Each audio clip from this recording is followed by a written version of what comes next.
So it became like a little soap opera that I would keep up on Facebook. And people, you know, a day or two would go by without me posting, and people would be like, where's your post? Like, what's going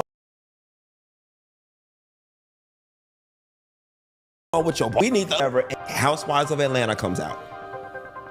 I don't even think you know the story. Housewives of Atlanta comes out. And then that October, my friends and I decided we're going to be the Housewives. And we had a white girl with us, Roy Neal. She was Kim. And of course, who are you? Of course, Nene. I'm Nene Leakes. Of course, I'm Nene Leakes. And it's so funny. And you know what? I actually think you should embed my very first YouTube video. It's called My Hair Is Laid. Okay. Put it in the interview. You'll see it's on YouTube. My Hair Is Laid. And I find this Halloween. We were the Housewives.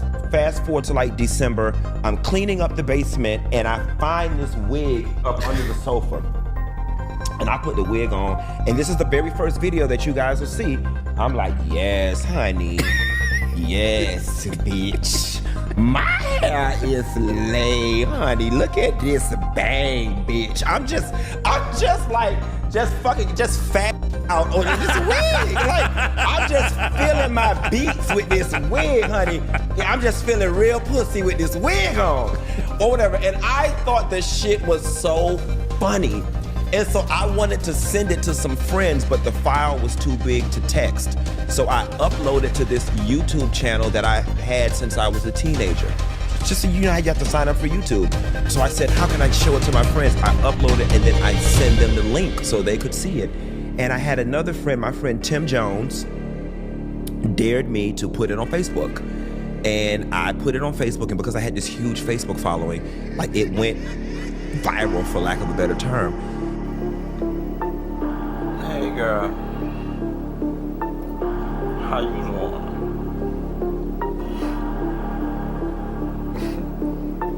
Girl, this shit is late, auntie. Yes, ma'am, bitch. Bitch, you can't take this, honey. She got my shit laid, honey. Yes, bitch. She gave me a salt and pepper, honey. Ooh, I'm loving this. Look how it swooped around the back. It's so dark and lovely. Yes, bitch. Oh, nah. What's my name? Oh, nah. Yes, just fishy, honey. Just make me feel like fish, baby. Yes, honey. Yes. Make me feel like the first salt and pepper. Do you really want it, baby? Let me know. Yes, got me an MC Light going on. Yes, now you can cha-cha-cha to this Mardi Gras. Yes, I got a little bit of Leah going on. Love, I can put it right here. Yes, bitch, now I'm 1 in a million, honey. I'm 1 in a million. But then, you know, I got a good eye, so then I could just swing it back around like that and pull it down. Yeah, well, you know, now Julia Roberts, honey, pretty woman. I love it. It's so soft.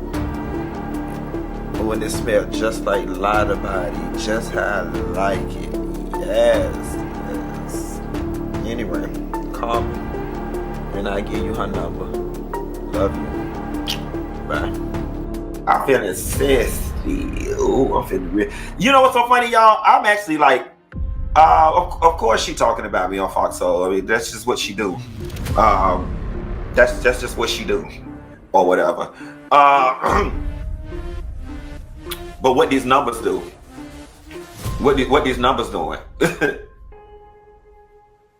Sitting up over there mad over a situation she created. Sitting up over there mad, whatever. Don't talk to me. Talk to the numbers.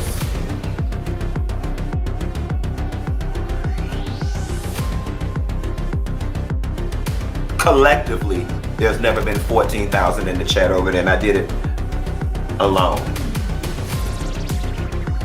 Who needs who? Collectively, there's never been 14,000 over there. I did it alone. Who needs who?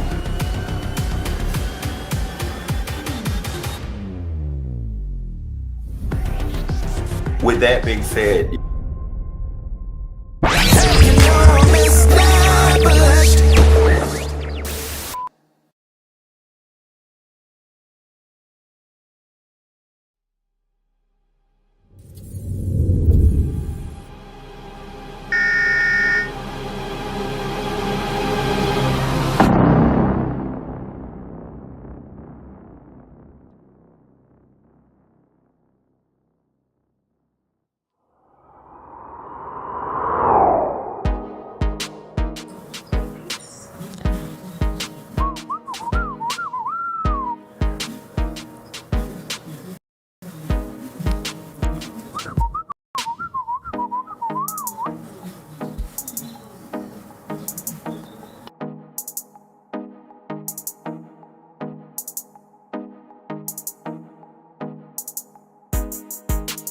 Jody, could you close the door, Jody? Can I have the light?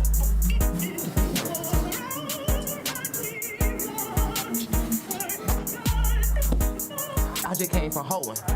I'm telling you. What's up, everybody? Welcome back to my channel. Again, this is Rico Bellucci. I don't think I say my name enough. People just don't know my name. My name is Rico Bellucci. My real name, my government name is Justin. A lot of people would probably say I should use my regular name as my blog name. Because Justin, you know, chatting with Justin or something like that, you know, probably sounds a lot better. But Rico Bellucci is my name in the gay world. So I'll explain one day how I came up with the name Bellucci. But that's not this story for today. Anyway, this video is in regards to, I'm coming to you guys today in regards to the man I love most in the whole world, Alfalfa.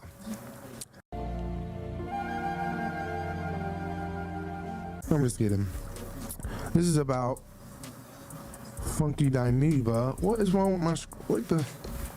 Anyway, yeah. So this video is in regards to Funky Dineva and Carlos King, the interview I've been asking for. Okay, I have proof that I've been asking for this interview.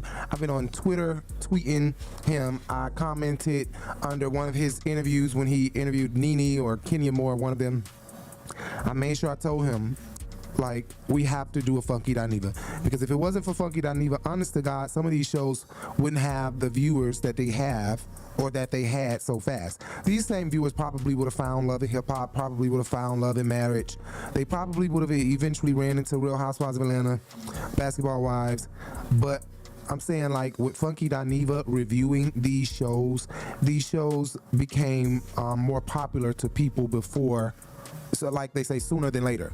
So although they probably would have ran into these shows at some point in time, I think Funky Dineva helped bring immediate ratings. Like, if you didn't know about a show, you went to go watch it, which is kind of what they did with the trucking show. They had a trucking show, and to be honest, I didn't think Funky Dineva gave a fuck about that show. I think that the person who created the show might have had a soft spot in Funky's heart, or paid Funky Dineva some real good money to do that. Because if Funky Dineva reviews a show, then people go watch the show if they know nothing about it. Even like TGIF, I posted the clip of Armon going in on Al Reynolds, and then I posted Al calling Funky, and I put those videos together just to give people, you know, a perspective of how it happened. Like you can put yourself there and feel like, damn, so he got right from being red and called Funky right here. So the video I made runs right into the show, him being read by Armon, going right into him calling Funky Dineva. Okay, when you saw Armon's roast to Al, what was your first thought? It's my birthday. Okay, Al. Claudia, thank you. You're welcome. Yes. And remember all the great things I've said about you at the top of the show, Al. You know, because this is truly your birthday. Now, everyone, I wrote it down. Gather round. It's roast time, okay? Today we're celebrating our very own Al Reynolds' birthday. Al, you're a man of many talents. some of which include being messy, causing drama, and having a knack for making our workplace feel like a reality TV show. Al's got a unique ability to smile in your face, snap a picture, and go behind your back and talk about you to your coworker that he claims he hates. It's like he's got a PhD in two-faced study, okay? Due to Al's special relationship with management and his hypersensitivity, we are not allowed to talk about his failed marriage. So even though he's brought it up many times, I'll steer clear of that topic to keep my job. Now, but wait, there's more. Al fancies himself as the facts guy, but somehow he never seems to get the actual facts right. He's also a talk show host who's supposed to have all the strong opinion, but the guy can't form a thought without his notes. Seriously, I've seen grocery store lists with more spontaneous insight. And let's not forget his legendary struggle with names and words. Al, it's successful, not successful. It's like watching a toddler trying to pronounce spaghetti. Oh, and how could I forget Al's clout-chasing antics? He's got all these celebrities friends, but the best part, none of these celebrities actually know they're supposed to be friends with him. And as if that wasn't enough, Al is currently on a mission to get our talk show canceled. His nasty, childish, slightly jealous attitude is working overtime to torpedo our show. It's like he's auditioning for a soap opera villain role. But despite all the chaos, let's not forget it's your birthday, Al. Okay? So here's to you. May your future be as drama-free as your past has been drama-filled. Happy birthday, Al. That was a roast. That was, baby, the shade and all of that is real. And if that's what you got to use to get it, use it. Hey, listen, I'm auditioning for Netflix. That's what you got to do to use it, get it, baby. Listen, that was hot. That Netflix taught me, Bishop, you got to go hard, baby. When it's the roast, it's the roast. Hey, I'm good. It's my birthday. Can't nobody say anything that's going to annoy me or take me off of my dream and my tracks, period. Thank you for Armon and thank you, Claudia. I really enjoyed it. Happy this birthday. Is a really and I put birthday. energy into it because I wanted you to know I cared. So happy birthday, Al. All right. Baby, if you care like that for a friend, I hate to see an enemy. Here is the beautiful thing. The beautiful thing about it is Tiana Taylor don't need them $8,000. She really don't. She don't need, oh, this Al calling me right here. This Al right here. Hey. Listen. Hold on before you talk. I'm on live. You need to hear this on live. Hold on, people can hear you. I don't give a fuck. When I tell you go back and watch TGIF tonight, go back and watch TGIF tonight. What happened? Go back and watch TGIF tonight, and you tell me if I don't have a reason. Ooh, you filming me? I told you was live. Oh, my bad. Go back. Hey, friend, go back and watch TGIF tonight and call me back. All right, bye. Child. Child. Child. Ooh, honey, child. Lord. Child. Y'all want me to do this one more story, or y'all want me to get off the line so we can go watch TGIF? Ooh, Al was heated and hot.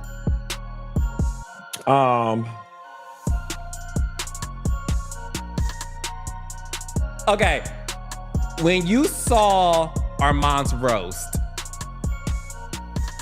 to Al, what was your first thought? A battery was put in his back.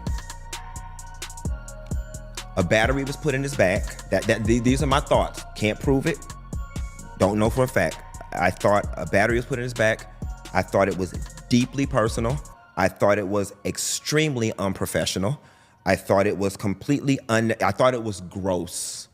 I thought it was gross. And the reason why I thought it was gross is because obviously in having had work there, a lot of the things that he was saying, he had not even been there long enough to experience or even know what the fuck he was talking about. Okay? And it's just the things that were coming out of his mouth had trappings of somebody gave him this information. He simply had not been there long enough. And going back to our earlier conversation when I was talking about the maturity piece, That's the thing right there. You can hang up, Jay, but yeah, I'm doing a video. My phone on silent. I didn't see it was ringing.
Okay.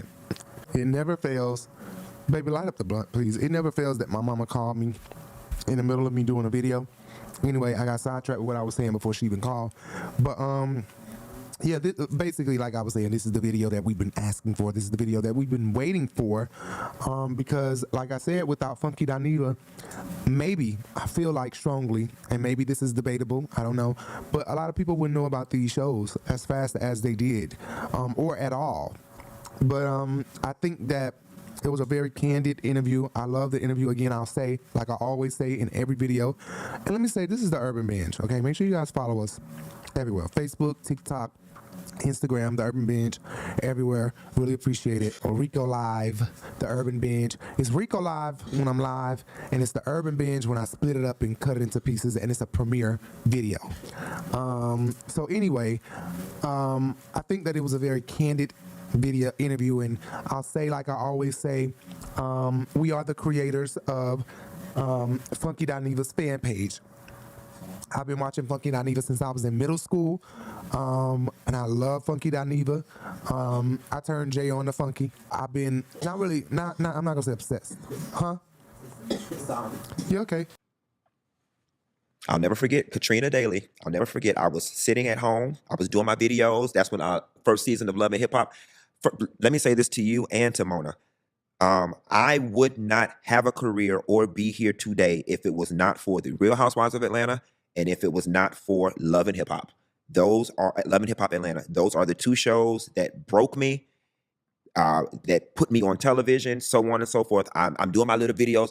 You know, the first early seasons of Love and Hip Hop were the best. You know what I'm saying? So I'm like, I'm going in. And mind you, I'm the first bitch on YouTube to ever do reality TV reviews, okay? It was not a thing. It wasn't a thing. And to give me my things, bitches. Do you feel like, not to cut you off, but I want to finish the story. Do you feel like you don't get your things? I will say this while you think.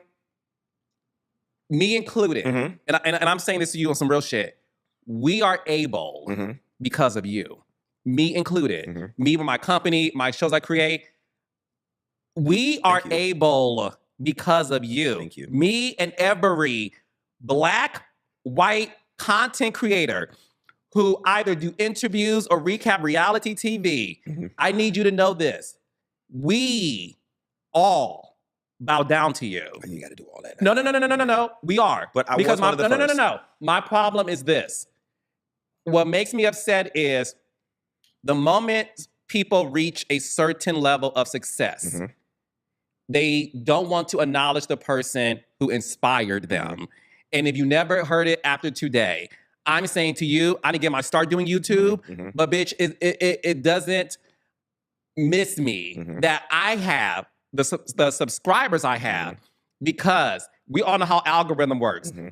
Whatever you talk about, my shit comes up next. and people be like, so what Carl is going? So I need to know that. But continue. So do I get my things? No, I don't. But they're coming. And they're coming. They're coming. I feel them. They're the universally. My things are definitely coming. So now respect the queen when you see them, bitch. Yes, God. But I really love Funky Dineva, and so I felt like Funky Dineva needed a fan page, a page where people can reminisce or see some of the things that he has commentated on, because his commentary, even if it's harsh, or even if it's some comedy in it, or if it's raunchy, he always speaking facts. He's always speaking facts, even when he's having this discernment or this inkling about something, and then it comes to pass.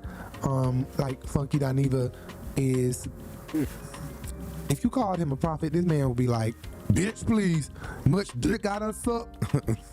But nah, he's not a prophet, but it's like he has this spirit of discernment, and God clearly put him in this position for this right here. I mean, like, I'm sure if he could tell the story, I'm sure there are plenty of celebrities and reality stars that when he commentated or said something, they woke up. What is that, chicken rice bowl? Yeah, I'll eat that. It's from this restaurant called Guac. Okay. 4.5. He's very, very smart, very intelligent.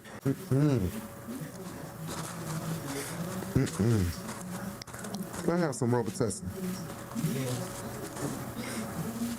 Oh my God. I don't know what the fuck. I came down with a cold, the flu, something, and I am stuffy, and my throat hurts. No, I ain't sucked no dick. No, I ain't had no partners. Jay probably have, and kissing that bitch in the mouth has probably gotten me sick. Can I have the light?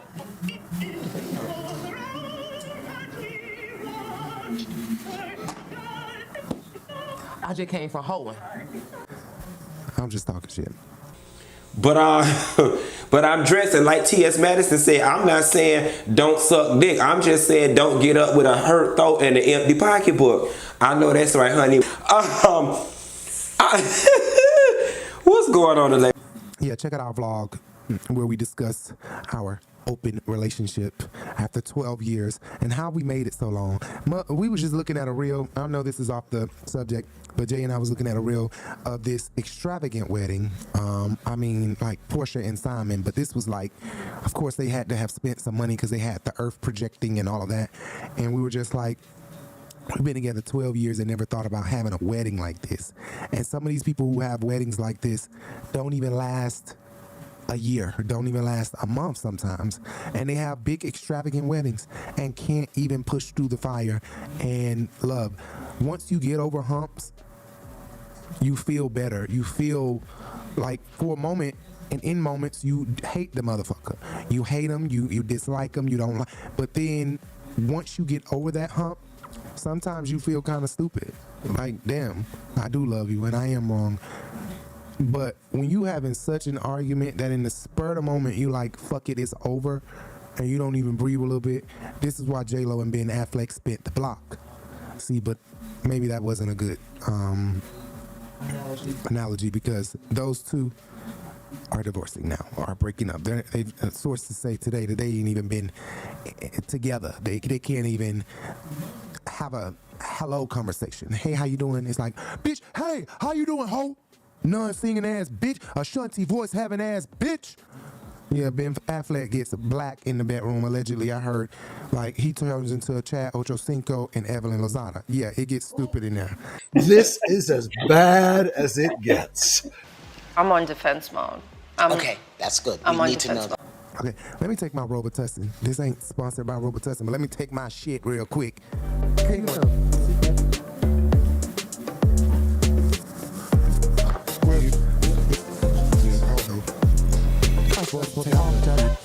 Anyway, another thing I wanted to say too, Funky Dineva lied to us. This bitch said, this is one of the interviews, I'm gonna go ahead and tell y'all, I seen Carlos King, blah, blah, blah, when he announced that He was gonna be hosting. This bitch said he was gonna be crying. I done watched this interview 3 times today and just scrolled through it before I got started to see what a crying was. Maybe Carlos cut it out, but bitch, he didn't cry one time. And I'm only saying that because I was looking forward to that moment. Because we have his fan page, you know, I try to post things that may be like a viral moment from what he says, or maybe something profound from what he said. So I thought that he was like, you know, he was gonna be crying, and that Carlos got some things out of him and all that. I thought I was gonna see this nigga crying. This nigga can't cry. He too tough. Funky Dineva too tough. I was waiting on the moment where he cried. And Q is too tough. He's too tough. And my Donald Trump voice, he's too tough. He can't do it. I can't do Donald Trump. Something that I wanted him to talk about was Marlo and fucking up the whole show that they had. He didn't discuss that. I was thinking there was gonna be a part 2. But I completely remember Marlo coming to Todd and Candy because Bravo was not messing with her in an effort to get back on television. And Todd and Candy helped create a show that featured Marlo basically as the headliner. And I know this because I was cast to be a part of the same show. The show was called Fashion Mom, and it was me, Marlo Hampton, Rico Chappelle, a couple of other people or whatever. And it just thinking back to that, it just made me say, you know, Marlo, how dare you? And in full transparency, I don't even talk to Candy anymore. Not that anything happened. Life just goes on. We're just not in communication with one another anymore. But when I saw DJ A1's video, I don't know, for whatever reason, it just compelled me to get on here and share that. Like, that lady went out her way to try to help you. Her husband went out of their way to try to help you. And as a matter of fact, they actually did help you. The show actually did get picked up. We were actually 2 weeks away from beginning to film. And if I'm not mistaken, it was you, and I don't even want to reignite this, but it was you and Rico jacking around with the contracts was the reason why the people 2 weeks before we were supposed to start filming canceled the whole damn show. He did talk about the Sheree situation. That was so juicy. I didn't know that Tamara Tattles was dead. When he talked about... Did Sheree Whitfield sue you? Yeah, oh yeah. So it's funny because Sheree, yeah, girl, yes. I think Sheree is probably the first person that sued me. I've been sued a lot, or attempted to be sued. But believe it or not, that lawsuit with Sheree actually had very little to do with me and more to do with another blogger, a white lady blogger named Tamara Tattles, who at the time me and Michelle Brown were friends, and we went out there and we did our thing, and it was on the internet, and the video had went around, and things were fine. It was there, you know. I'm sure she probably was embarrassed. There was a white blogger named Tamara Tattles who I guess attempted to one up me and Michelle, and she actually went into the house. At the time, it was just still like, they were building it, so it was still a wood structure, Yeah. and the workers were out there doing it. It was a construction site. And she went on the property, in the house, looking around, talking to the Mexican people, taking pictures and stuff. And it was at that point where Sheree, and I don't blame her, she was like, oh no, I'm tired of this shit. I'm finna sue these bitches because y'all are going in my property. So, you know, Michelle and I actually ended up getting sued because I guess Sheree was like, well, shit, since I'm already down here finna sue this bitch, I might as well put everybody else's damn name on it too, because at least y'all seen the video. I was by the bus stop on a busy route with the answers, okay? I was on the bus stop on a busy route. Yes, God, bitch. This is Funky Dineva reporting live on the scene for Yes God Action News. Nessa girl, it's hot as hell out here in Atlanta, honey. That's why I had her tie my hair up, bitch. She had to gave me a nasty bun, bitch. Okay, my hair is laid like Shakita Banana, bitch. Yes, God, honey. Come on and follow me. We are live on the scene of Chateau Cheray. We had to come get the live action scoop with what's going on, honey. As you can see, we out here. She stayed on a busy road, honey. On a busy road. But I'm gonna tell y'all something, honey. Miss Cheray turned it, bitch, because we got out here expecting to see sticks and stones that might break my bones. But, honey, infrastructure can't hurt me. Yes, God. Come get a look at this, honey. Child, Miss Cheray had no bill. Chateau Cheray, honey, it's in the making. And let me tell you something, I've always said, never throw shade to the bitch that's holding the umbrella, but Miss Nene never land. Looks like it's in the making. Come on around here, let's see if we can see the ballroom, girl.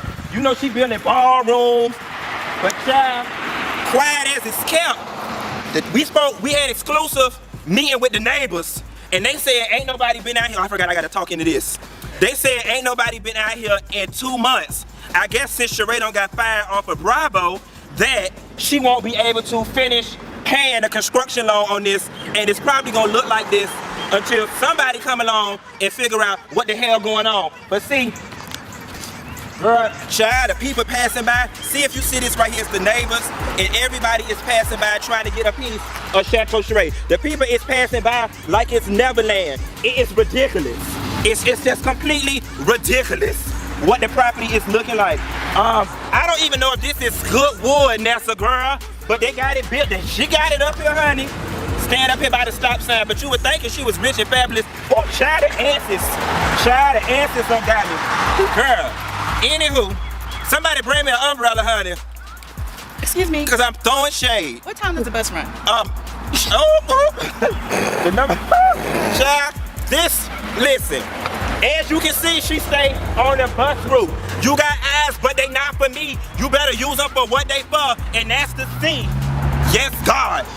This is Funky Dineva signing off for Yes, God Action News.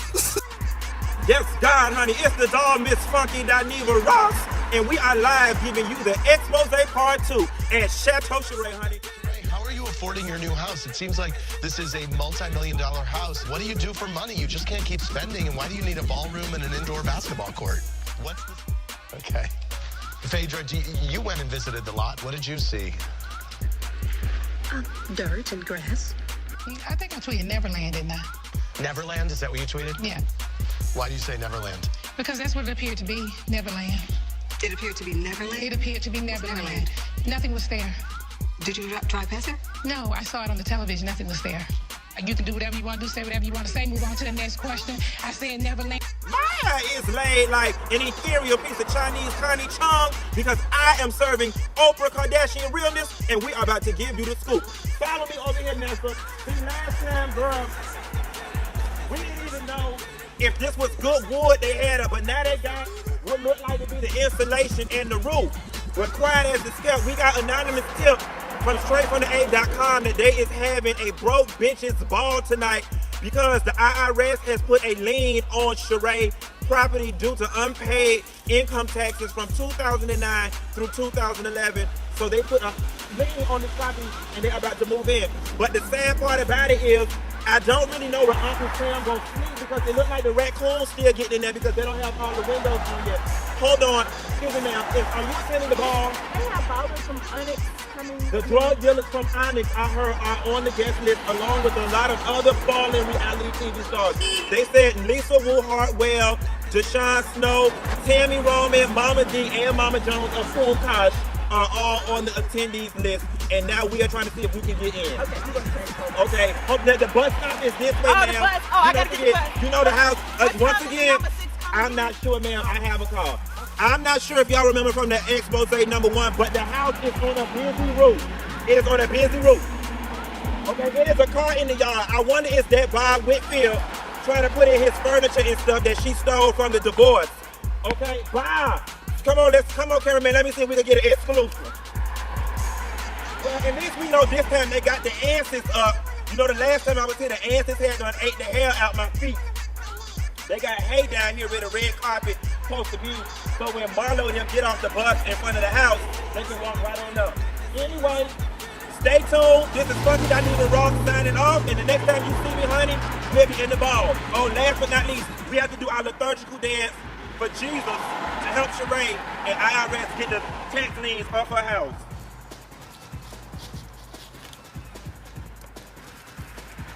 Praise him. That lady went in her house. And so I absolutely do not blame Sheree for suing us. But yeah, you know, ultimately it ended up getting thrown out. I think the judge, if my memory serves me correctly, said we had to like stay away from her property for like a year or 18 months or like, you know, something like that. Friend, this has been the longest day ever. Y'all, we're going to keep this real quick, short and simple, but long story short. We got victory today in court. We won. The case got dismissed. Criminal trespassing against Quentin Latham. And Michelle Brown.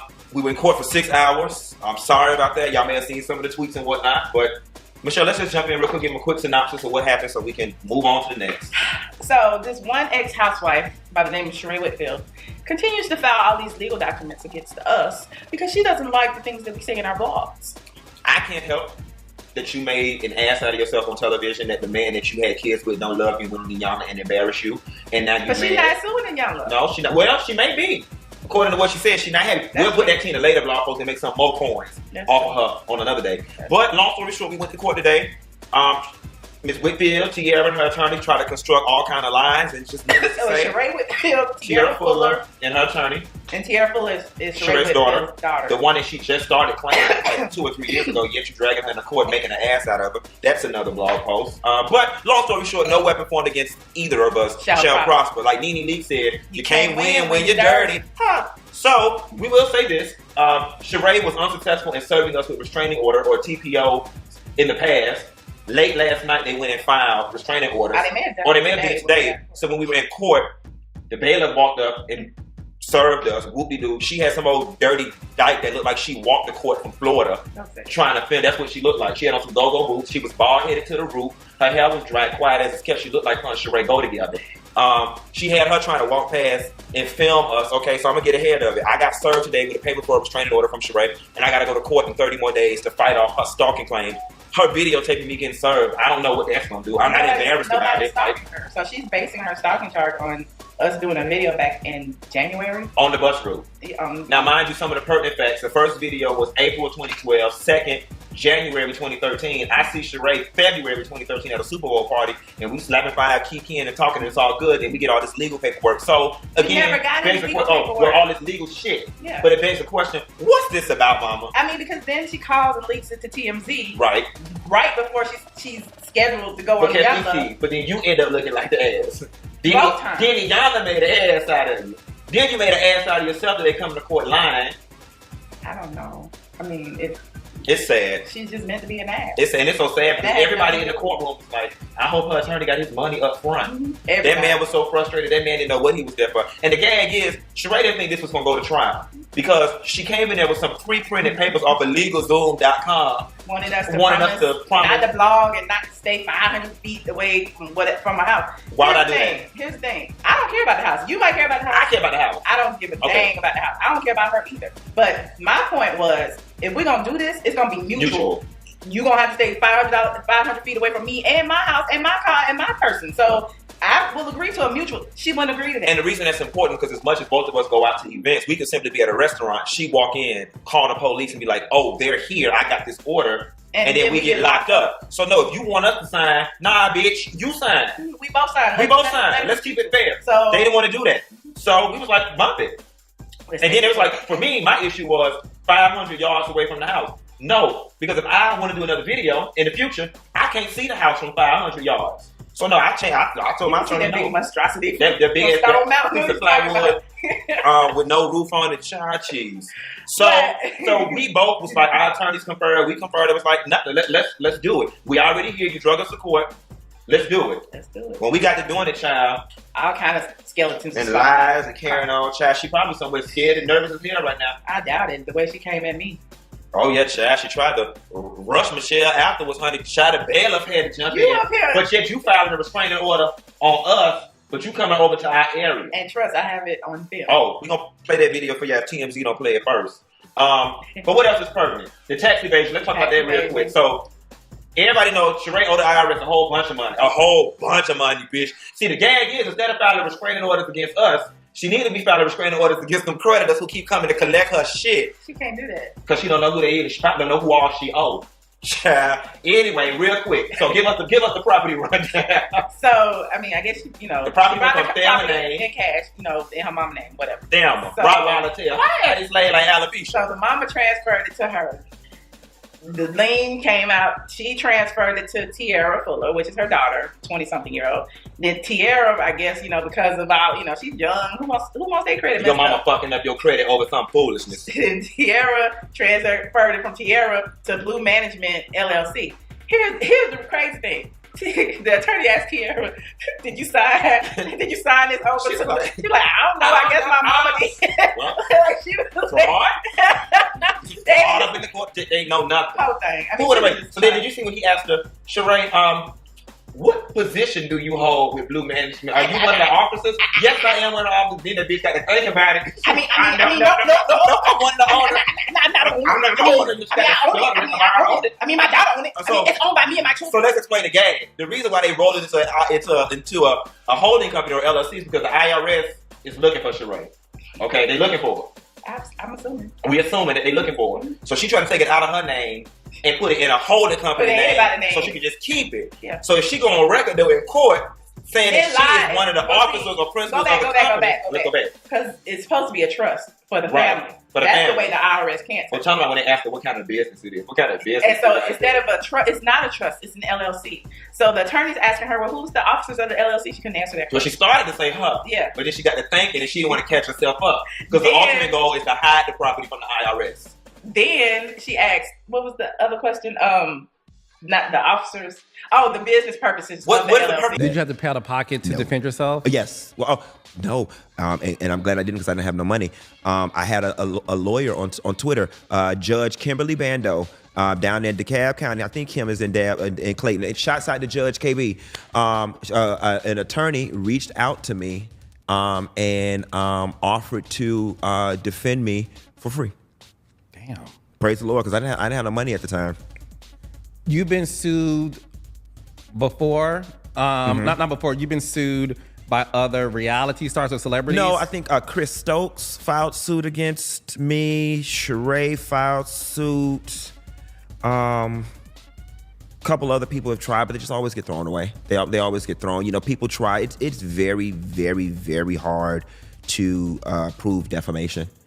It's extremely hard to prove defamation. Like you've got to prove, you know, number one, what the person said was false and erroneous, and then you've got to prove that it cost you some type of monetary harm, and that's the part that always gets. Girl, you ain't even got nothing going on. What did it harm? And it's the truth, and everybody else is saying it. You know what I'm saying? So, you know, and a lot of bloggers, I've actually mentored a lot of bloggers through the cease and desist process and the court process or whatever. And then you'll find a lot of times that these celebrities, the new game is we don't even want to win, we just want to bankrupt you.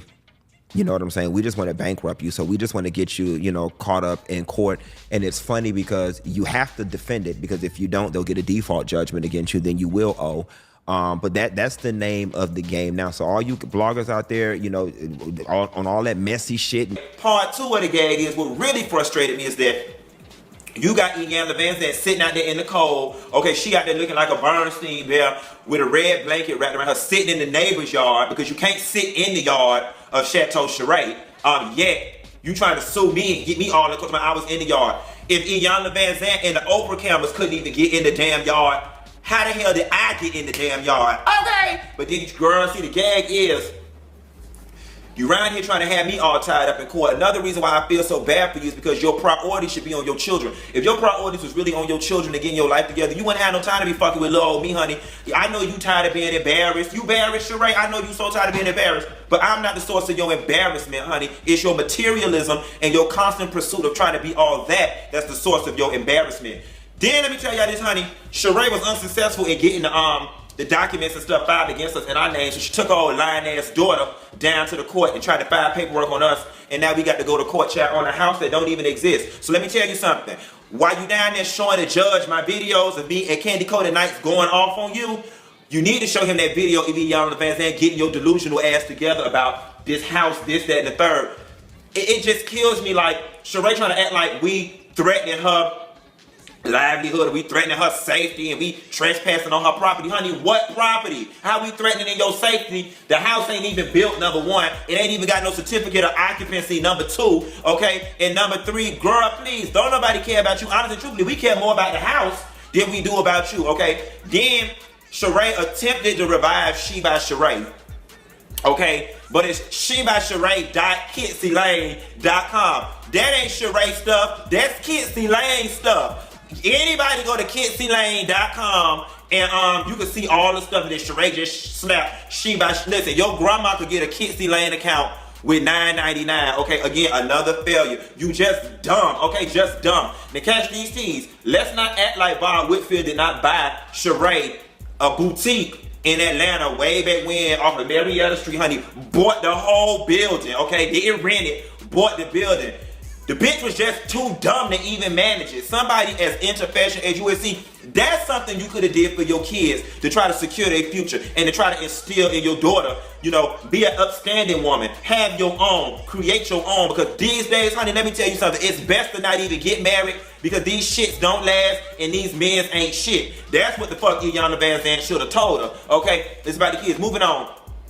You can tell Sheree, Iyanla Vanzant was trying to tell Sheree, you can't hear this because you still bitter and you broken and you mad. She's like, no, I'm not bitter. No, I'm not bitter. Yes, the fuck you are. Let me tell you something. The fact that Bob was like, he called the children phone and stuff and you answer the phone or he can come get the kids, but when you ain't got plans, listen, that's just an effort for you to be in control. You just want to have some get back. Like, yeah, he can't come, but, you know, I hate women who do that. Tell your daddy he can come get you on Friday, but you gotta be back on Saturday because I got plans. Girl, is the plans that crucial? You really trying to act like you just got plans with the kids. You don't care about the kids that much because if you did, you'd have made sure your little boy had a haircut before he got his ass on that damn TV show looking like somebody throwed away ass damn child. That, you need your ass whooped for that, okay? Children and families should have came and got your damn children for that, but you worried about me making videos in front of your damn house. Girl, fuck you. I done fucked around and got mad all over again, okay? Let me tell you something. Let me give you a piece of advice. You know the way Wendy Williams be giving people advice. Your children are old enough right now where you ain't even gotta have no communication with Bob. When Bob called them kids' cell phone that he probably paid for, why the fuck is you even answering it? I know plenty of women who can't stand their baby daddy. I be with them, and when they baby daddy call, they be like, girl, come in here and answer the phone. It's your daddy. Y'all know how that go. So why is you even answering the phone? Because you bitter, you upset, and you trying to get some get back. I've never in my life seen a woman like Sheree that just feels like she's so entitled. Like, girl, I ain't no tea, no shade, Sheree. You cute, but you not that goddamn cute. Get out and get something, okay?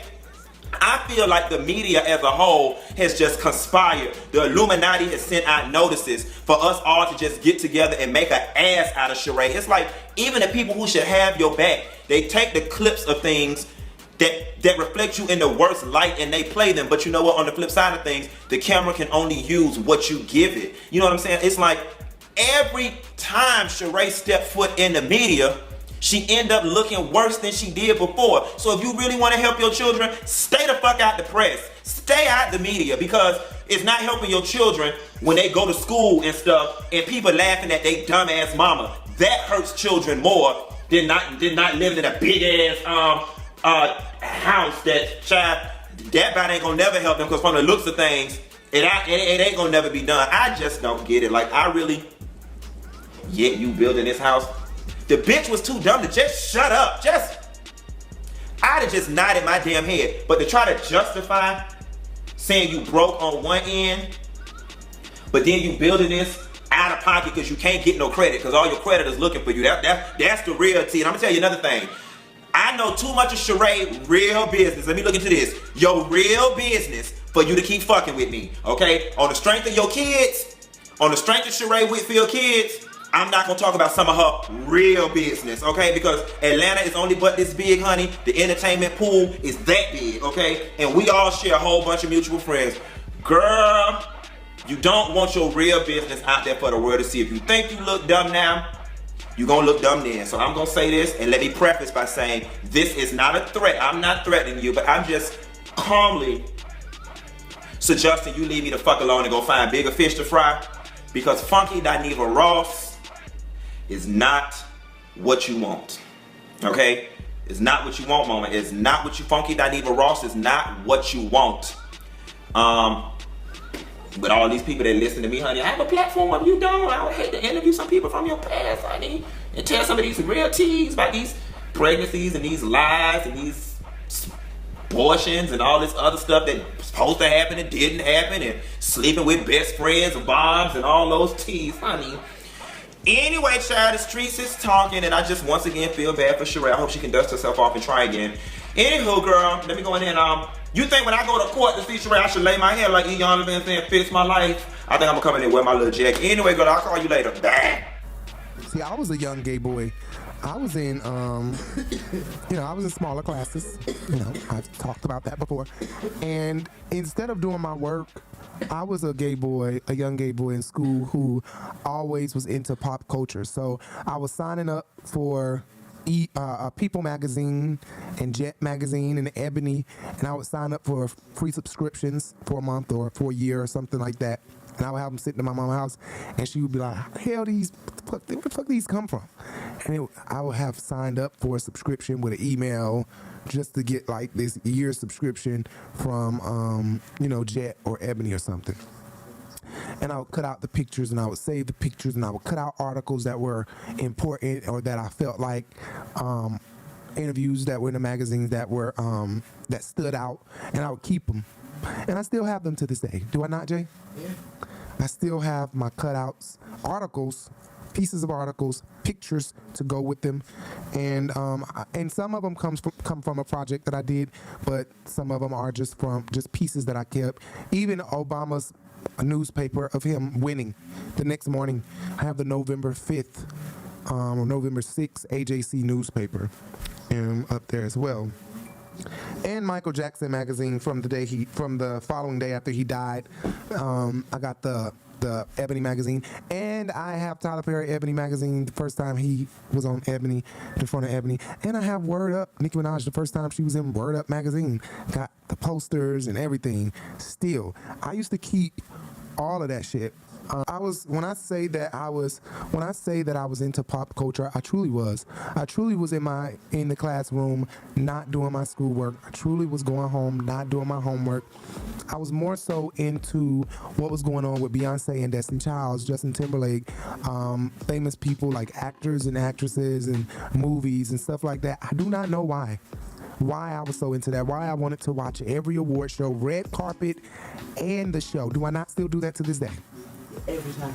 The Emmys, the Grammys. I don't watch the Country Music Awards, the Golden Globes, the SAGs, everything. Even award shows that don't even come on regular TV, they come on YouTube.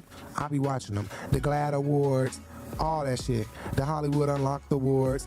I watch it all. I even tried to create one myself. Now I won't go too far into that. I even tried to create an award show, right? Right. Do people be believing that you just be saying right? Don't just say right. Say no if it's no, or say you don't remember if you don't remember. If you don't remember, say that. If you do, then say yes. Do you? But of course, I don't even have to ask. Jay remembers that I tried to make. It was literally like last year. For a big chunk of last year, I had this whole thought, and not just last year, the year before last too. I kept having this thought that I wanted to create this award show or whatever, and I won't go too deep into it, but it didn't really come. Right, I even messaged Larry Reed about it. I sure did, but nothing came out of it. It costs a lot of money to do award shows, but I love award shows. Very into pop culture. So when I say that I've been watching Funky Dineva since I was in middle school, I'm not fucking lying. I've been watching this nigga since I was in middle school. Seriously, his first video was 13 years.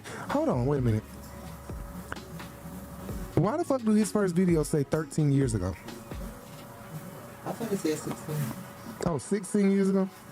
That shit said 13. No, he said 13 in the interviews, but it's 16 years ago. It can't be 13 years ago. We done been together for 20 up here. Right. It's no way. I've been watching him for years. No, 13 years ago. It's no way. It's just not making sense. Hey, I want to show you dad. December 1st, 2010. Right. How long was 2010 ago?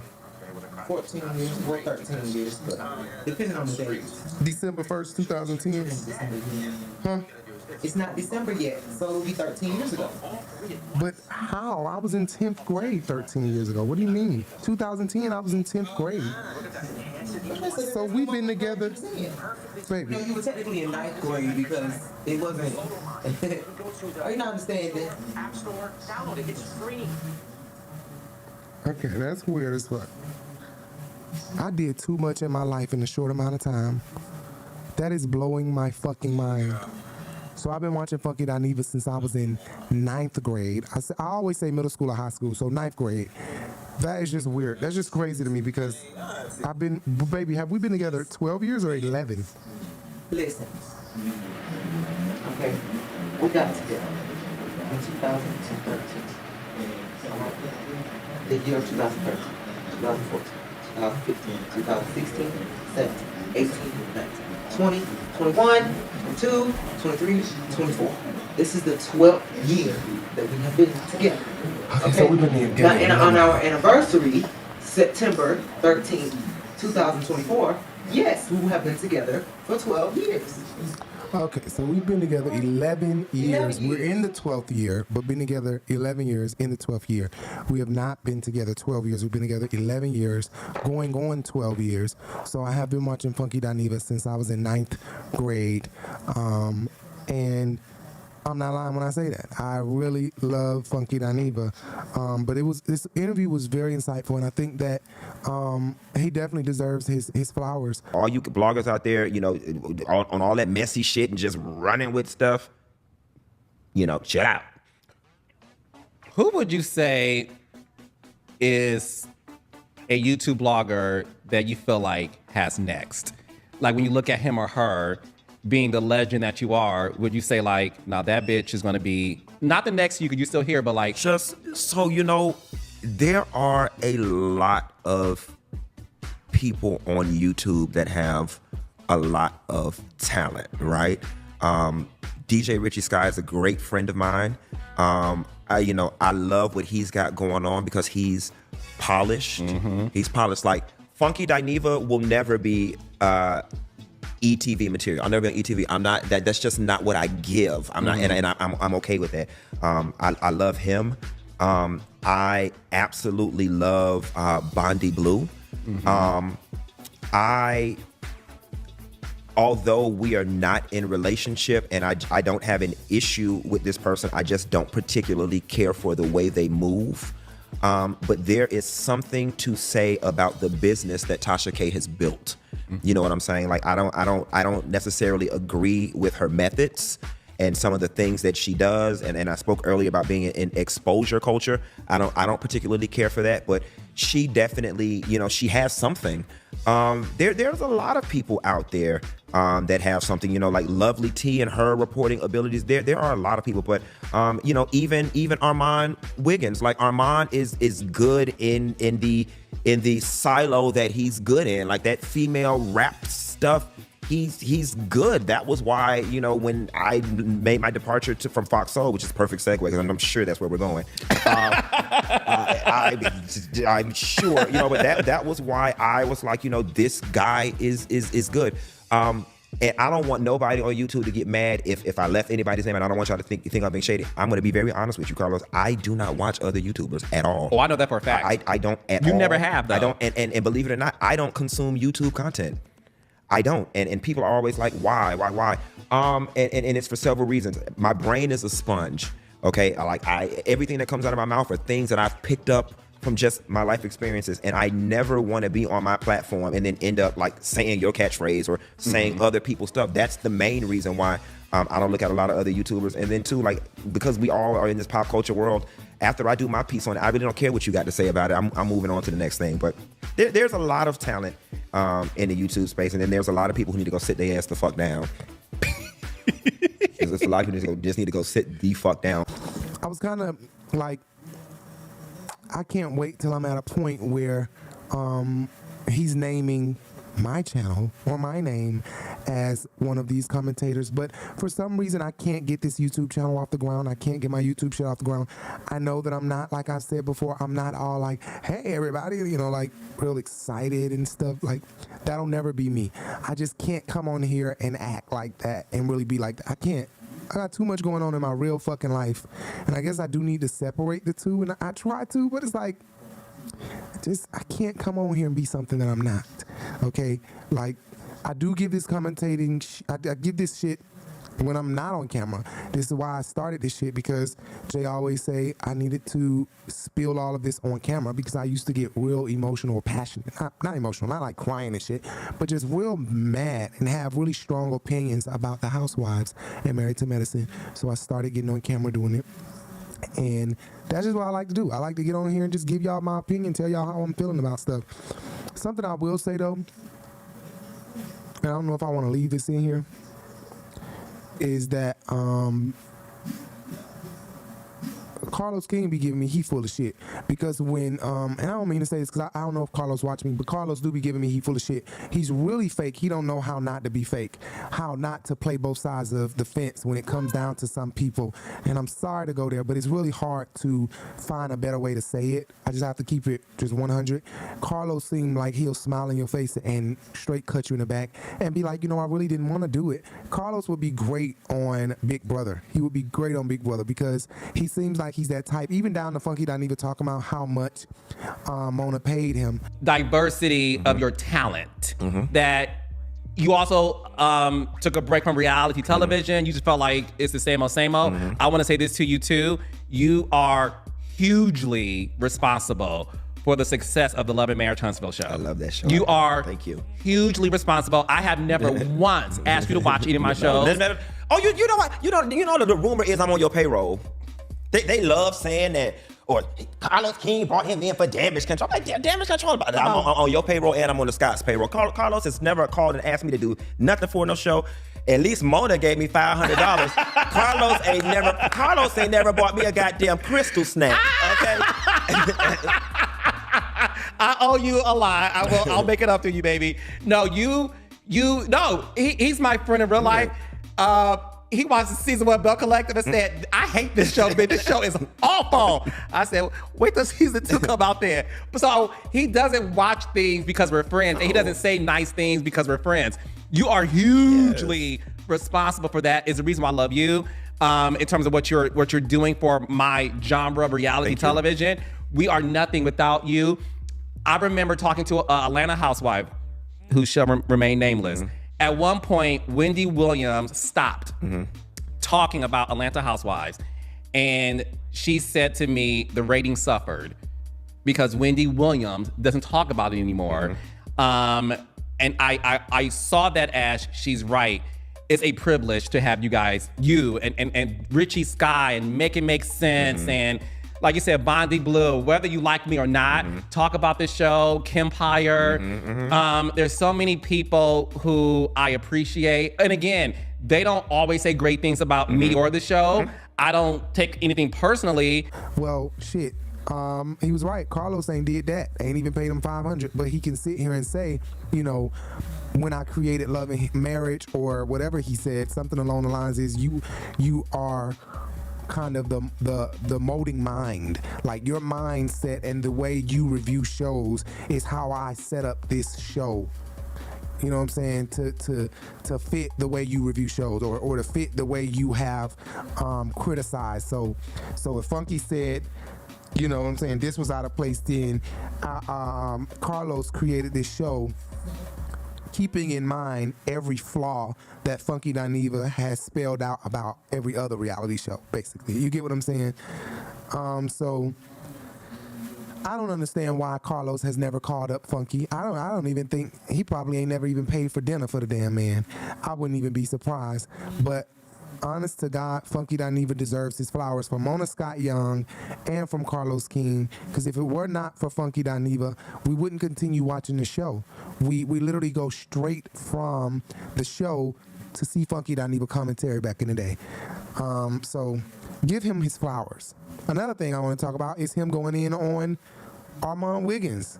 He really was very professional, in the way he did it, and very mentory, or very like fatherly. Like, I don't know how to explain it. Like, it was like he gave him his props where his props were due, but he also got in his ass about some things. Like, let me look at the camera and let the camera know this.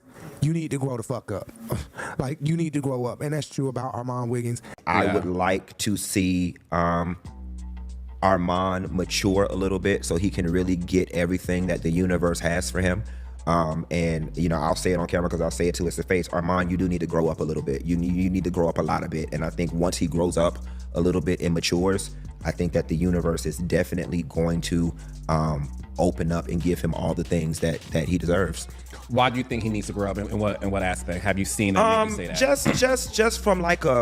Just from like an older person once being young. You know what I'm saying? It's just it's not one particular thing or another. It's just you know, there's just a small, from my perspective, it's just a small maturity factor that is missing. You know, coupled with obviously, you know, some things that I know that kind of transpired in the background with Foxhole and all that type of stuff. There's just a maturity piece there. And this is not a read or not to be messy, but No. Armon, and I'm telling you this, it's kind of like, you know, granted we don't have a big brother, little brother relationship, but if I could be in this space, a big brother, like once he's got it, he's got the stuff. Baby, Armon's got the stuff. Armon has next. He's got the stuff. And as two gay black men got the stuff. in this business who are successful, I agree with you. I think he's definitely got it. He has it. He's very talented. Have you?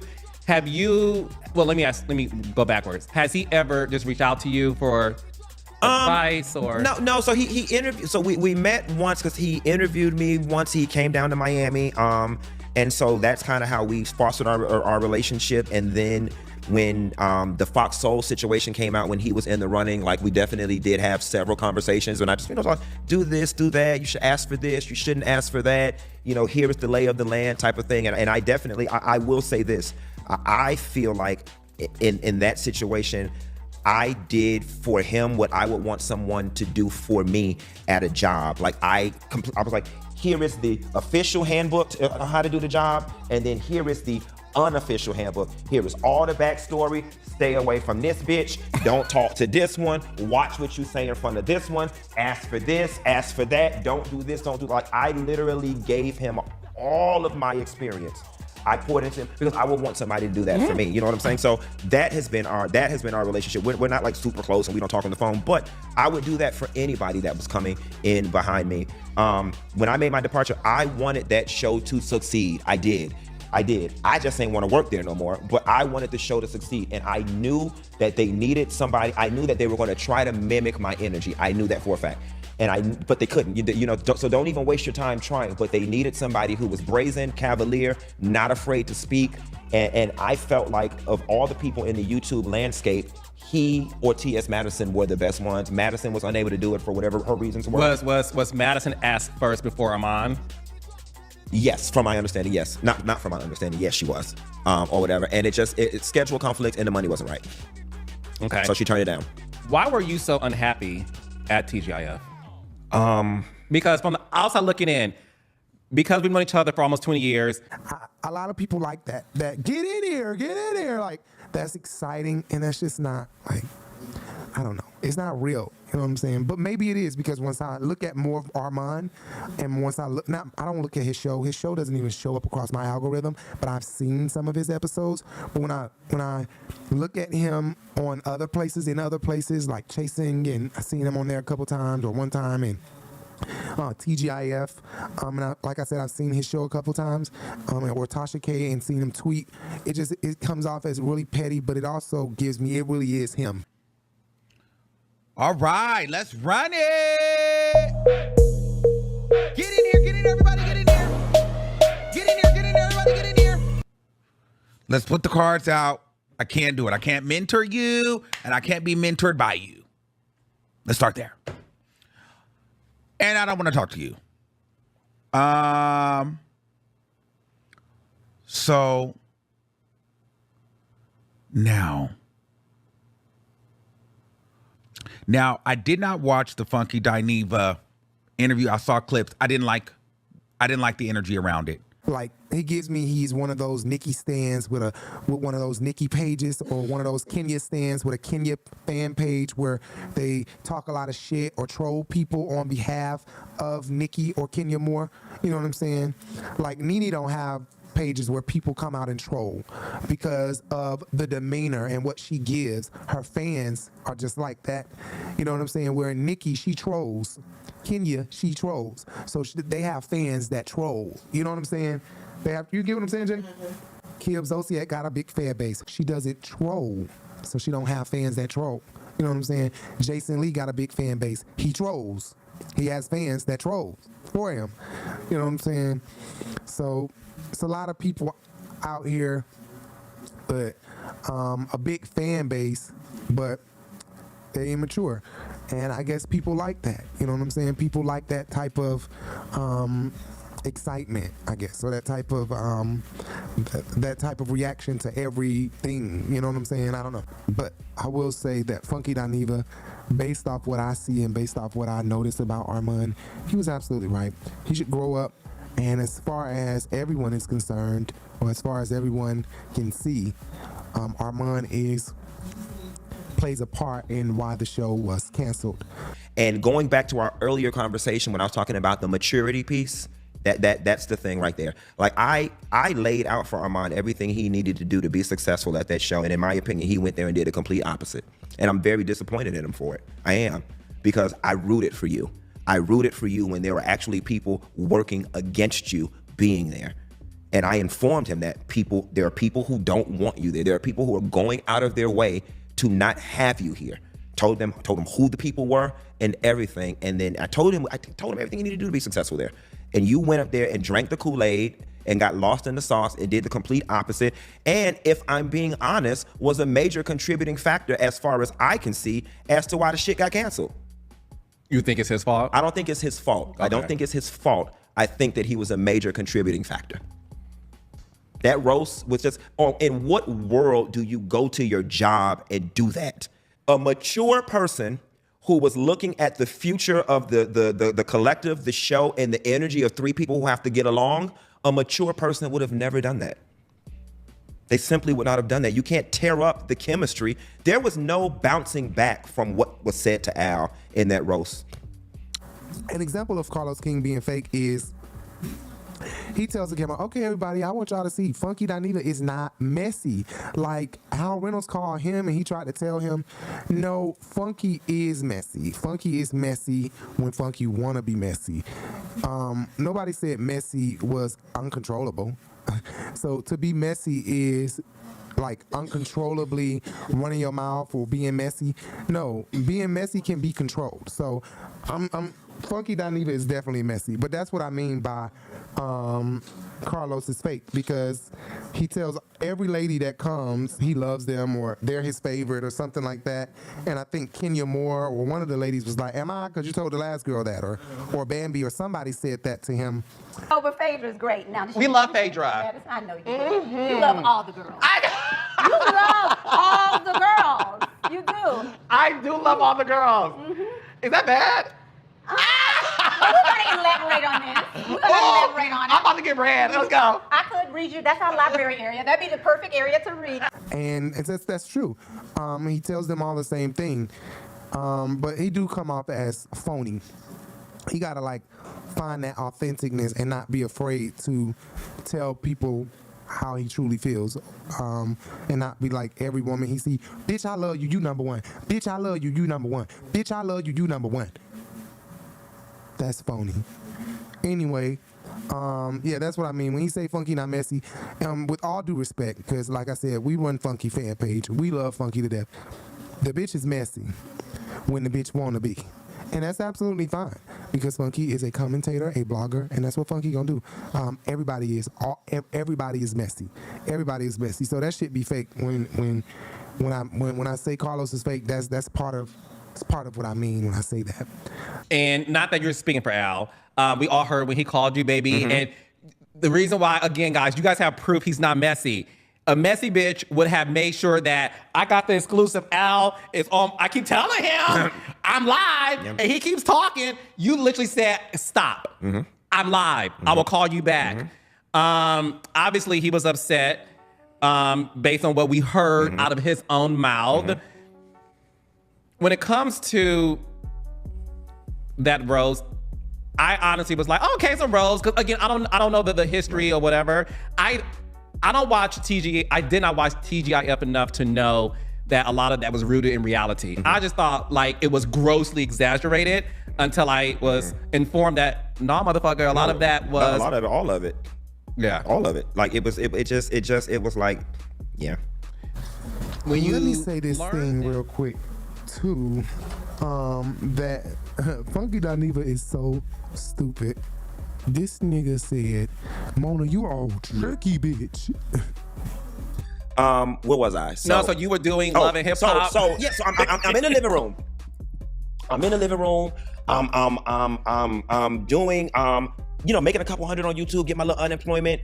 I get an email from this producer named Katrina Daly or whatever, and she's like, "Hi, I'm a producer from Love and Hip Hop Atlanta, and we see your videos, and we would like to know how much it would be if we could license your videos using Reunion." Now, mind you, I'm not in the business. I don't know anything, and at this time, I had met Candy. I had met Candy Burris. She literally was the only person I knew in the business, and so I called Candy, and I'm like, "Listen, I got this email from this producer. I don't know what this is."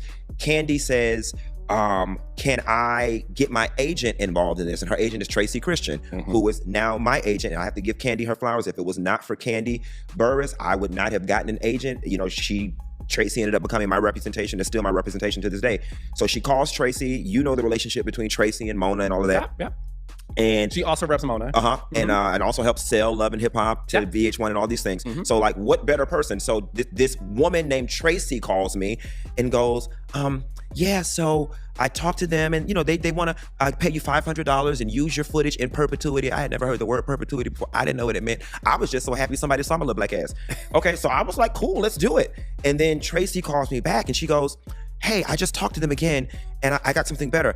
I told them, instead of using your videos, why don't they just use you?" I was like, great. She said, "But the bad news is they're not going to pay you." So I was like, "Well, bitch, where my $500? I was like, hold on, like, y'all was just going, "Mona, you an old tricky bitch, honey. Old tricky bitch." I was like, "Where my $500? So they fly me to I'm gonna tell you how else Mona fuck my money up. Let me tell you. No, I'm gonna tell you. So they fly me to VH1. I do the whole thing. That's when I'm sitting in the audience with the wig on, and everybody makes the big Dwayne Wade comparisons between me. Okay. What I don't understand is how TV works that way, and that's another thing Carlos King is fake about, because he the same way. He paying people the bare minimum, and while paying them the bare minimum, him and Oprah are making big bucks. Same way Andy Cohen was with Truly Original. They're making big bucks, and paying the talent nothing. So how dare you tell Funky, if we use your clip, we want to pay you $500, $550, meaning that it was worth more than that. They just gave him change completely. Okay, and then turn around and say, "Okay, no, we got something better. How about you come in and we pay for your flight and shit," which he didn't say that. I'm assuming that that's what they did, but we're not going to pay you anything. That is really fucking sad. That's really fucking sad that that's what they did. Like, you know what I'm saying? If I was Funky, I would have been like, "Bitch, I'll come virtually," which I think he did. Virtually and still get $350, shit, at least. So then fast forward, after that, I developed this great relationship with Mona, the people that they love me. That's when they do the Love and Hip Hop Dirty Little Secret special. They filmed it at the strip club in Atlanta. To say about tonight's Love and Hip Hop. Dineva, keep it talking. Hey, nigga. Man, it's laying like rich white woman. Do I look like Caitlyn Jenner or no? Let's get into this episode of Love and Hip Hop. Did y'all see Mama D when she restaged the last couple looking like Black Jesus? Girl, Mama D looked like she was there to save the pimps, prostitutes, and Ernest Baby Dry Wig. Well, moving right along, let's talk about Kurt with the flirt. Child, me and Kurt damn near both fell dead to the bed when Kurt lied talking about Rashida in her 30s and I'm Britney Spears. But you know what? Whether she's a young woman or an old woman, she's a better woman than I ever be, because I'd have dove on Ashley ass as she came to my house talking all crazy like that. Hello? May I speak to Barbara? Barbara, this is Shirley. Get out the truck. And last but not least, why do y'all insist on forcing prima donna down our throat in the damn high-ass race trainers that don't nobody want? The real question is, how long did it take Jessica Diamond, Jam Squeeze, rock and roll, all that body in head waist trainer, walking down the roadway looking like her body was saying, I can't breathe. But on Jocelyn, ever since Love and Hip Hop started, came and shared no hand. 1 show, 2 CDs, 3 tours, and 4 NBA players. Yeah, we ain't got no music from you. What's the tea? Well, I am an international superstar, and I do got music out in the streets, and everybody loves my music. Check me out. And please don't get caught up in Peter Street, because we know where you at, okay?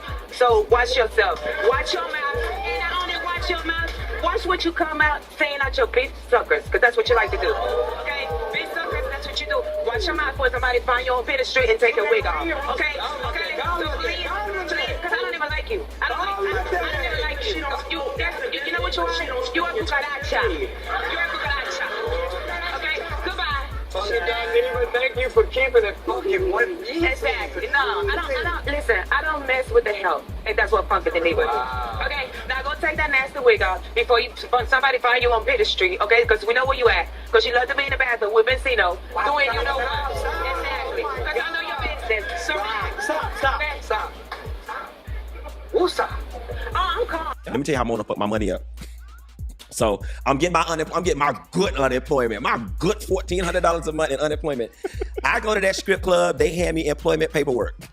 I fill out the employment paperwork. I guess them hoes ran to the Department of Labor with that goddamn paperwork. Bitch, let's just say we filmed on a Tuesday. I was supposed to get my check on Thursday. Bitch, my unemployment did not come. Them girls said, no ma'am, you got a job, Miss Girl. Mind you, Mona and them only paid me $500 more. That was my $500. Mona, you fucked up all my unemployment over $500. But I'm gonna tell you something.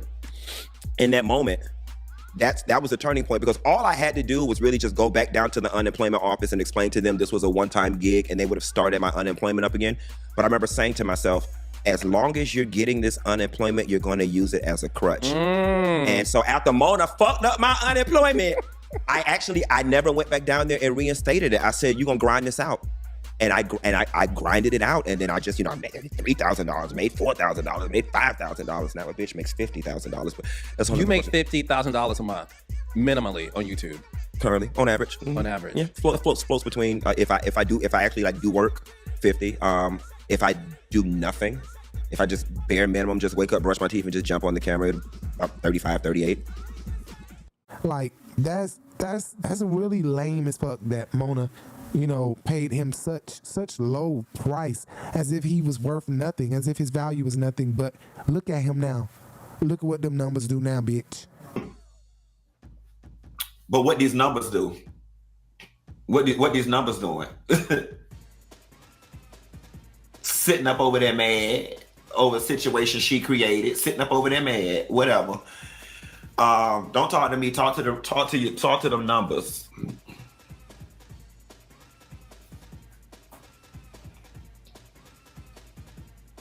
Collectively, there's never been 14,000 in the chat over there, and I did it alone.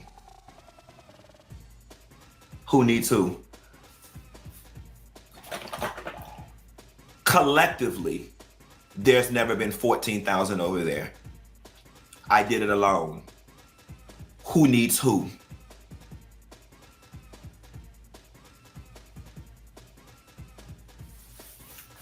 With that being said, y'all. Okay, seriously, he would bring ratings to Love and Hip Hop if Mona could get him on Love and Hip Hop, and that's for real. If Mona got him on Love and Hip Hop, he would bring the ratings, and that's for real. Anyway, let's move on. Yeah, he was right about Armon Wiggins.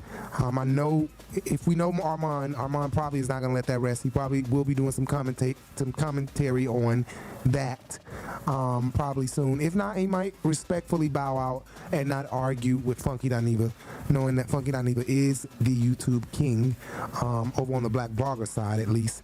But another thing Funky wasn't real about that I didn't like, and not another thing because he was real the whole interview, real as fuck, but something that, and I say another thing because the bitch didn't cry like that bitch said she was gonna cry. I want to see her cry or get like real emotional and sad so I could post it on her fan page.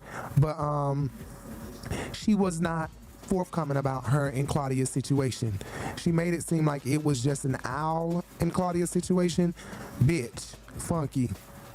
Well, I want to read to you what he said exactly, because I don't like to misquote people. Okay. So I want to be able to have you respond to this, because what happened, because he did say this about you, and I want to get your response because I don't want to misquote people. He said, I quote, "My issue is with Claudia Jordan. So-and-so was just a pawn in Claudia's game. Now I'm going to reserve why I have an issue with Claudia, but I'm going to leave that one in the chamber in case someone gets froggy." What did he mean by that?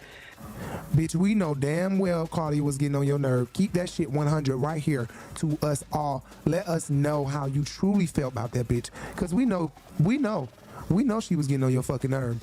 We know how you felt. We know you noticed how she feels about gay people and trans people. You should have really, really went there like you do everybody else, because Funky Dineva is not afraid to say how she feels. But that Leo side get to kicking in. You don't want to hurt that bitch feelings, so you really, really trying to keep the drama down with somebody that you really want to like. I understand I'm surrounded by plenty of Leos. My mom, this one sitting right there, my baby sister, by my mom, my blood sister, my mom's dad, my granddad. Yeah, I'm surrounded by Leos. I know how y'all are. I understand Funky Dineva completely. I get it. But it's in there. And it's just going to take one time for Claudia to keep pushing that button. Or keep pushing Funky, and Funky going to go there. Funky going to let the cat out the fucking bag. Or don't let no GM be with it. Don't let no Brown be with it. And a Publix lemonade. It's really gonna be over. Publix tea, Publix lemonade. It's gonna be over. All right, y'all. The debate continues among cisgender and transgender women. Comedian Flame Monroe shared his thoughts and threw some major shade towards Pose actress Angelica Ross. And there's something very peculiar, in my opinion, about Flame and Al Sharpton says it best: just because you're my color doesn't make you my kind. And I get that Flame is older than a lot of the LGBT community now, and he probably comes from a generation where assimilation was his best means of surviving. But Flames has a way of pandering, in my opinion, sometimes to the straights for straight acceptance. Uses a lot of the bigoted, in my opinion, straight people talking points to be able to continue to sit at the straight table. And there were just, I don't know, I pick up on that theme from time to time with a lot of the interviews and videos that Flame does. But there were bits and pieces of what Flame said that were 100% true. And I have a headache from this, I swear. I agree with some of the stuff that Flame said, and maybe I'm supposed to, because like y'all saying, she's pandering to the straight community. One thing I will say that I did like was Flame seemed very respectful to women. And that's something that I feel like we've been missing in the last few months. We talked on our DM about this. And you know what, maybe we'll invite her on the show. I don't know how you guys No, we won't. No, we won't. Well, sometimes we have to have conversations with people we don't agree with. No, not with the way she's unsolicitedly gone after me. And said, oh, has she? She won't be on this one. What do you mean she went after you? Oh, there's videos of her going in and saying all types of stuff. I'm on meth and all type of stuff that was just unsolicited. She won't be on this one. Oh, I didn't know that. Well, I want to read to you what he said exactly, because I don't like to misquote people. Okay. So I want to be able to have you respond to this, because what happened, because he did say this about you, and I want to get your response because I don't want to misquote people. He said, I quote, "My issue is with Claudia Jordan. So-and-so was just a pawn in Claudia's game. Now I'm going to reserve why I have an issue with Claudia, but I'm going to leave that one in the chamber in case someone gets froggy." What did he mean by that? I'm not all the way sure I have to assume, but so we were scrambling to get to fill the spot. Flame Monroe's name got brought up. I am cool with Flame Monroe, and I like Flame. Funky was told about it. I even have text messages on my phone too. But then it came off, I guess, the optics looked like it was shady because there was something with them before. I can't keep up with everyone's beefs and like the history, but it felt like I think it felt like something towards him maybe, right? Al was with it, the producers were with it, and Funky was also made aware. We talked about it on a text. But I do think that Funky should have talked about how you really feel about Claudia Jordan. You should have went there, because it's not just about Claudia and Al. It's also about you and Claudia. She was getting on your fucking nerve, because at one point you brought up, you going live at 8. So I think he was saying something like, bitch, want to play games, or something along the lines of, or sound like, like, you want to play, I'm going to play too. You know what I'm saying? It was like, yeah. When you learned that it was officially canceled, what was the first thought that went through? Like, was it a thought of sadness, or I told you so, bitch? Or Listen, I'm human. I have natural emotions. Vindicated. My first response was, had them hoes gave me my $250, the shit wouldn't have been canceled. I'm just keeping it real. I had them hoes gave me my $250 or put me on the damn health insurance, the shit wouldn't have been canceled. That was my first thought. You know what I'm saying? And then the second was like, you know what I'm saying? Damn, this just did not have to be. Like, I was disappointed in everybody. I'm like, y'all let the shit fall apart in 5 damn months after I left, 5 to 6 months, and then coming off the roast, I'm like, this shit just didn't have to be. I after feeling vindicated, I felt frustrated. I was like, because this is stupid, and y'all had something, and it could have taken everybody to the next level. Y'all could have, I could have been like Portia, took a season off and came back the next season after them girls that got a TV schedule. I'm like, girl, planning on maybe coming back. You know what I'm saying? I was disappointed. I was disappointed. I was like, y'all hoes need y'all job. I was like, Armon, this is great next level for you. Al, you don't work in TV, and granted, Claudia does her thing, she does well, but Claudia does like movies and stuff. That's gig work. You get a gig here, you may not work for a few months, you get another gig. It was a nice, stable paycheck for everybody. I'm not reading, it's a nice, stable paycheck. And I'm like, y'all fucked y'all check up over dumb shit. Who can't use an extra $250,000? Baby, I don't care what you make. So I just feel like it was a dumb reason. And honestly and truthfully, I feel like the person that lost the most in the situation was Armon, because he had the most to gain from it. Do you think he can move on from this? Most definitely. Listen, your talent will always prevail. He's got the talent. Most definitely. Okay. Most definitely. But I just feel like in this situation, he had the most to gain. But I can just take my people back to where they came from and keep the money. You see what I'm saying? And then what ended up happening is, I'm like, well, I was already making whatever it is I was making. And then things got a little messy. I'm not gonna lie. I started doing my show at 8 o'clock at the same time as theirs to be messy, bitch. I'm not gonna. See, I can appreciate that. Yes. We are besties. Oh, yeah. We can say, that was bestie. Yeah. That other shit you're talking about. I said, oh, really? Oh, bitch, I'll fix you. I said, bitch, like Rasputia Lattimore said, she want to go down the slide. I'ma show a bitch how to go down the slide. It's Rasputia. I'm gonna show you how a bitch go down the slide. You know what I'm saying? And then it was like, well, you know what, Q? You were already sitting in the chair at 8 o'clock every night any goddamn way. Keep it going. You know what I'm saying? You were over there doing this same job, getting $250 for them. You can just do it for yourself and make $5. You know what I'm saying? Keep all the money. And that's essentially what I did. Okay. When you saw Armon's roast to Al, what was your first thought? A battery was put in his back. These are my thoughts. Can't prove it. Don't know for a fact. I thought a battery was put in his back. I thought it was deeply personal. I thought it was extremely unprofessional.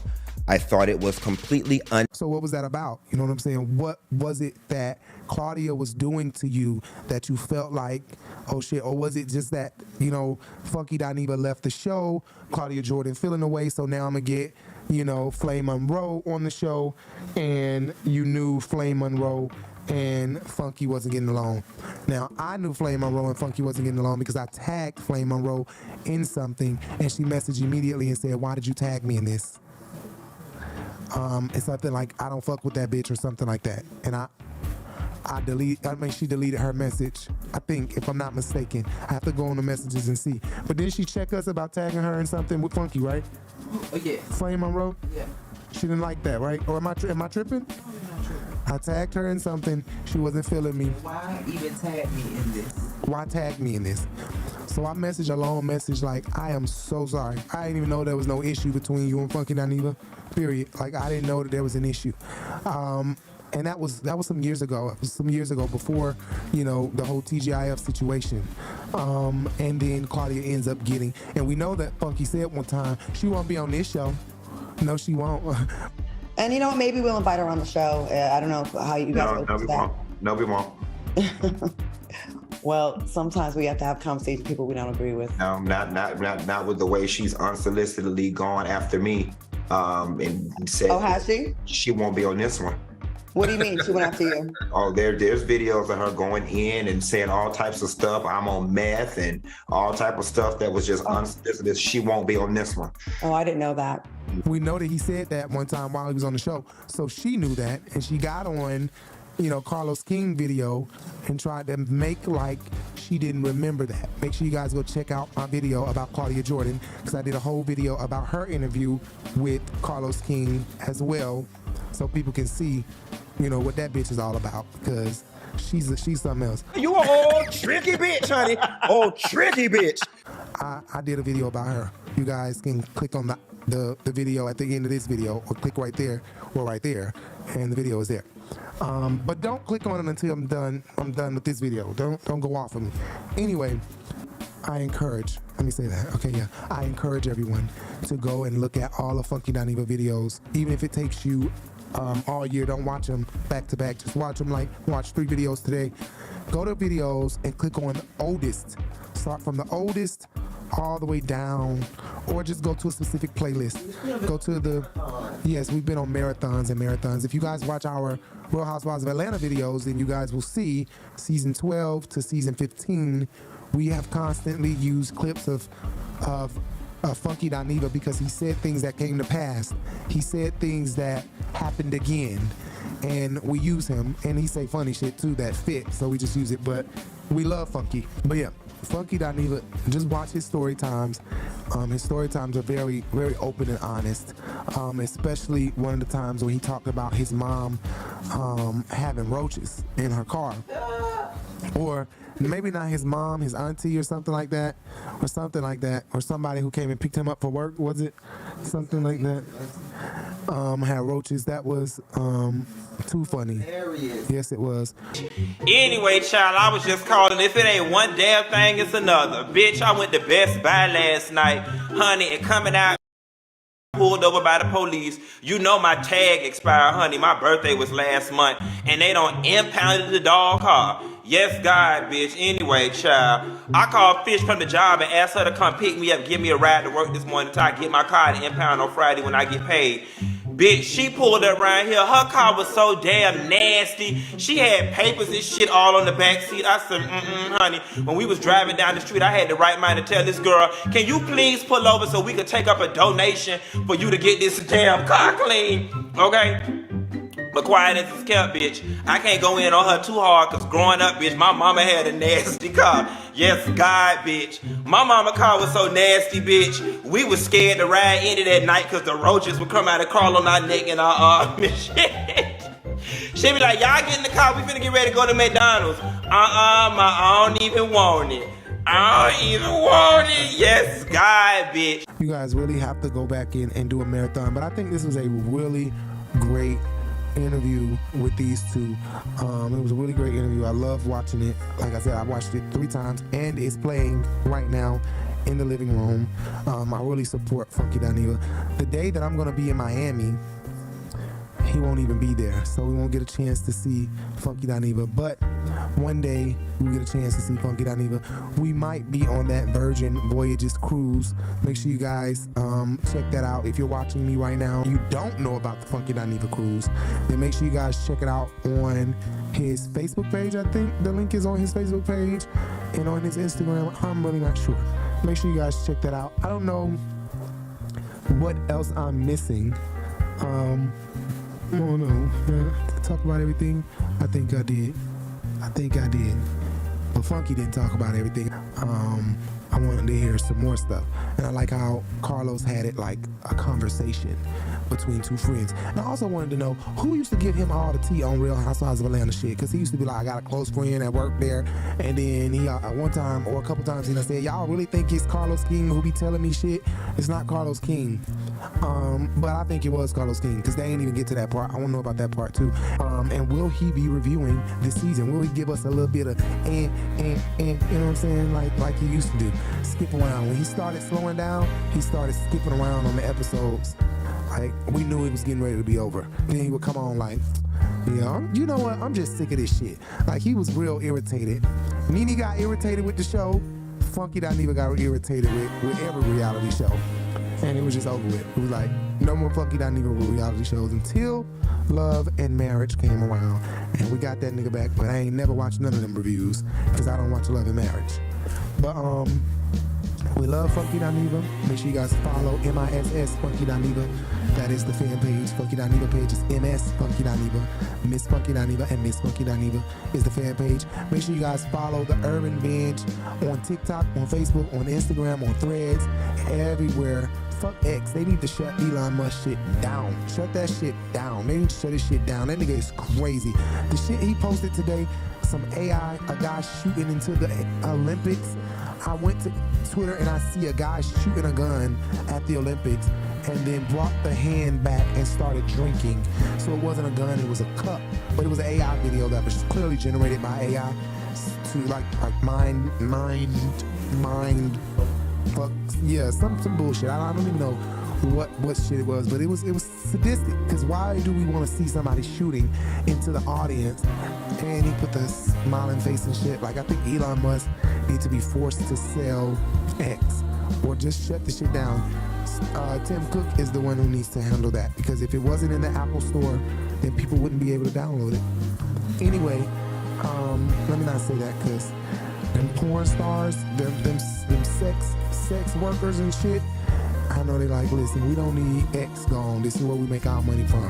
We allow porn. This is where we make our money from. Anyway, I'm Rico. Thank you guys so much for watching. And if you haven't checked out the Carlos King and Funky Dineva video, make sure you guys go check it out. My voice is really fucked up. I don't know what the fuck China done brought over here, but it's like, the fuck, yo. Like, what did y'all bring again? Stop this shit.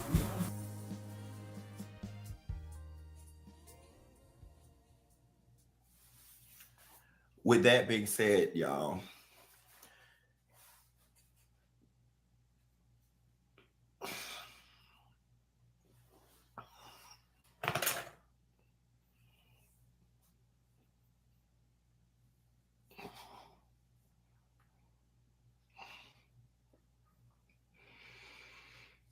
y'all like my bob? Y'all like my bob? Hold on. We got one more minute to 9 o'clock. Let me just ride the clock.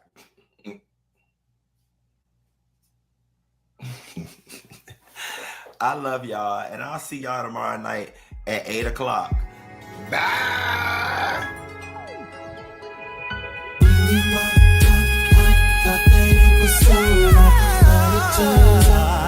It was just a blessing in disguise.